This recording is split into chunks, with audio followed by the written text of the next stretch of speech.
membuat ini supaya di dalam dia, ya, berkat Abraham sampai kepada bangsa-bangsa lain, sehingga oleh iman kita menerima apa? Roh apa? Roh Kudus, Roh Yesus yang telah dijanjikan. Yang percaya katakan amin. Nah sekarang saya mau nanya, siapa di antara saudara yang memang mau melepaskan diri, ya kan, dari kutuk kemiskinan? Coba lihat. Saudara mau amin? Nah, saya akan bagi dua aja ya untuk kita pelajari, kita renungkan hari ini. Ya, bagaimana caranya melepaskan diri dari kutuk kemiskinan? Dua hal, saudara. Yang pertama, yaitu apa, saudara? Kita harus melatih diri untuk memiliki apa, saudara? Pola pikir hidup yang berkelimpahan.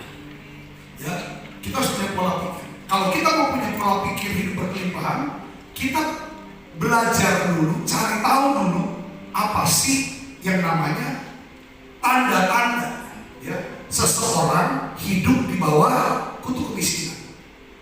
Ini yang kita mau katakan supaya kita bisa hidup yang berkelimpahan. Kita lihat, saudara, apa tandanya? Orang yang hidupnya diikat dengan kutuk kemiskinan, lihat saudara, cirinya adalah paling tidak ada dua. Saya catat, mereka hidup dengan pola pikir selalu merasa apa? Kekurangan. Karena selalu berpikir merasa kekurangan, sehingga tidak ada sesuatu pun, apa saudara? Dia tidak bisa berbagi sesuatu apapun kepada orang lain tanpa pamrih.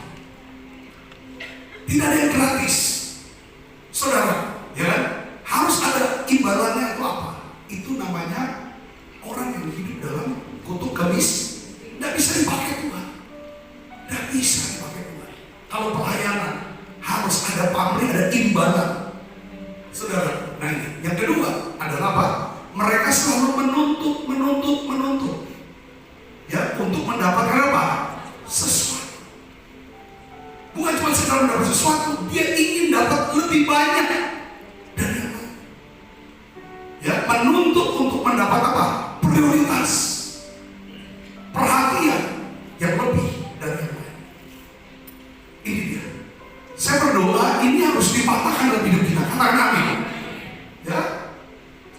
Kalau kita ingin melepaskan diri dari kutuk kemiskinan, hal pertama yang harus kita miliki adalah apa? Kita harus memiliki apa? Pola pikir hidup yang apa? Dasar firman. Ada dasar firman. 3 Yohanes 1 ayat 2. Ini firmannya. Kita baca sama-sama. 1, 2, 3. Saudara yang kekasih, aku berdoa semoga engkau baik. Kalau terjemahan New King James Version, prosper. Katakan prosper. Prosper itu apa, saudara? Aku berdoa supaya kamu hidupnya berkelimpahan, kata Yohanes. Ya, dan sehat-sehat saja dalam segala. Saudara mau nggak hidupnya berkelimpahan dan sehat-sehat saja? Saudara mau amin? Nah, bagaimana caranya? Dia jelaskan, ya kan? Sama seperti apa? Jiwamu baik-baik.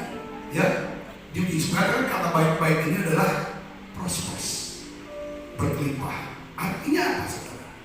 Ayat firman ini menjelaskan bahwa kita akan baik-baik saja. Ya, kita akan mengalami hidup yang berkelimpahan apabila kita memiliki apa, saudara? Pola pikir hidup berkelimpahan. Jadi yang di dalam dulu, sebelum kita berkelimpahan hidup, saudara harus memiliki apa? Jiwanya, pola pikirnya, ya kan, harus berkelimpahan. Pertanyaannya begini, bagaimana caranya kita bisa memiliki pola pikir hidup yang berkelimpahan? Bagaimana caranya? Jawabannya adalah keintiman dengan Tuhan. Intim dengan Tuhan. Mazmur 65 ayat 5, kita baca sama-sama. Ya, 1, 2, 3. Berbahagialah orang yang engkau pilih, yang engkau suruh mendekat untuk diam di hadirat. Jadi saudara, kalau saudara bisa datang malam ini, MDC, PD, MDPC dan Menara Doa, saudara bisa mengikuti secara online malam ini, live streaming. Alkitab katakan berbahagia. Katakan oleh saudara, oke.